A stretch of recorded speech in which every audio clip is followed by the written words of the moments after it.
Hello guys, আসসালামু আলাইকুম। আপনারা সবাই কেমন আছেন? আলহামদুলিল্লাহ আমরা অনেক ভালো আছি। তো আজকে আমি রান্না করবো হচ্ছে মটরশুঁটি ভাজি। তো দেখেন আমি কীভাবে মটরশুঁটি ভাজিটা রান্না করি। তো প্রথমে চুলা আমি একটা হাঁড়ি বসে দিয়েছি। এবার হাঁড়িটা গরম হওয়ার সাথে সাথে পরিমাণ মতো তেল দিয়ে দিয়েছি। তো এবার হচ্ছে পরিমাণ মতো তেল দেওয়ার পর তারপর দিয়ে দিব আমি 1 টেবিল চামচ আদা রসুন বাটা। তো দেখতেছেন এবার আদা রসুন বাটাটা 1 টেবিল চামচ দিয়ে দিয়েছি। এবার দেওয়ার পর হচ্ছে আমি ভালোভাবে নেড়ে চেড়ে নিচ্ছি কিছুক্ষণ সময় ধরে। এবার কিছুক্ষণ সময় ধরে নেড়ে ছেড়ে নেওয়ার পর দেন হচ্ছে আমি চুলার আঁচটা মিডিয়াম করে রাখবো যাতে পেঁয়াজগুলো পুড়ে না যায় সেজন্য।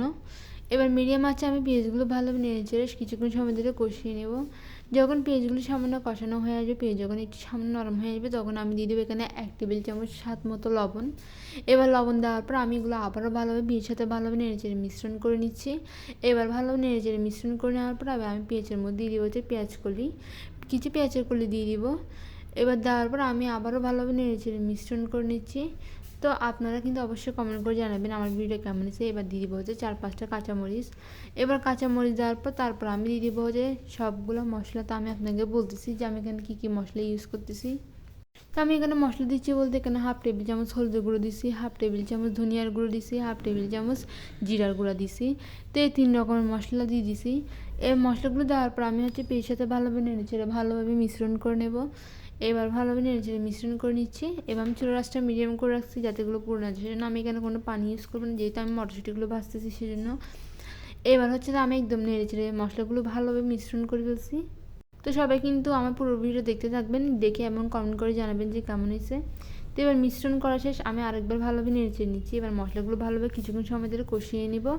কষানো হওয়ার সাথে সাথে তারপর আমি দিব হচ্ছে 2-3টা টমেটো কুচি। এবার টমেটো কুচিগুলো দেওয়ার পর আমি আবারও ভালোভাবে নেড়েচেড়ে নিচ্ছি। তো মশলাগুলো দেখতে দেখতে বলতে গেলে ভালোভাবে কমপ্লিট হয়ে এসেছে কষানোগুলো। এবার আমি হচ্ছে যে মটরশুঁটি আর আলুগুলো আগে থেকে সিদ্ধ করে নিচ্ছি। তো সিদ্ধ করে নেওয়ার পর আলুগুলো কিউব করে আমি কেটে নিছি। নেওয়ার পর আমি ওগুলো সবগুলো একসাথে মশলার মধ্যে দিয়ে দিছি। দেওয়ার পর ওগুলো হচ্ছে ভালোভাবে মশলার সাথে ভালোভাবে নেড়েচেড়ে মিশ্রণ করে নিচ্ছি। তো দেখতেছেন আমি এগুলো ভালোভাবে নেড়েচেড়ে মিশ্রণ করে নিচ্ছি। তো ভালোভাবে নেড়েচেড়ে নিচ্ছি যাতে ভালোভাবে নেড়েচেড়ে কিছুক্ষণ সময় ধরে আমি চুলার মধ্যে রেখে দেবো মটরশুঁটিগুলো। তো এবার ঢাকনা দিয়ে কিছুক্ষণ ঢেকে রাখবো। ঢাকনা দিয়ে উঠিয়ে আবার আমি ভালোভাবে নেড়েচেড়ে নিচ্ছি। তো দেখতেছেন এবার চুলার আঁচটা মিডিয়াম করে রাখছি। মিডিয়াম আঁচের মধ্যে আমি এগুলো ভাজতে থাকবো। তো আপনারা কিন্তু পুরো ভিডিওটা দেখবেন। আর কার কার এরকম মটরশুঁটি রান্না ভালো লাগে অবশ্যই কমেন্ট করে জানাবেন। তো এবার আমি যেহেতু শীতকাল সেজন্য আমি রান্না করছিলাম, শীতকালে এগুলো খেতে বেশি ভালো লাগে সেজন্য আপনার সাথে একটু শেয়ার করছিলাম। তো ভিডিওটা দেখে অবশ্যই কমেন্ট করে জানাবেন যে আমার ভিডিওর রান্নাটা কেমন হয়েছে। আর মটরশুঁটি ভাজি কার কার খেতে ভালো লাগে, কার কার পছন্দ, তারাও কিন্তু অবশ্যই কমেন্ট করতে ভুলবেন না।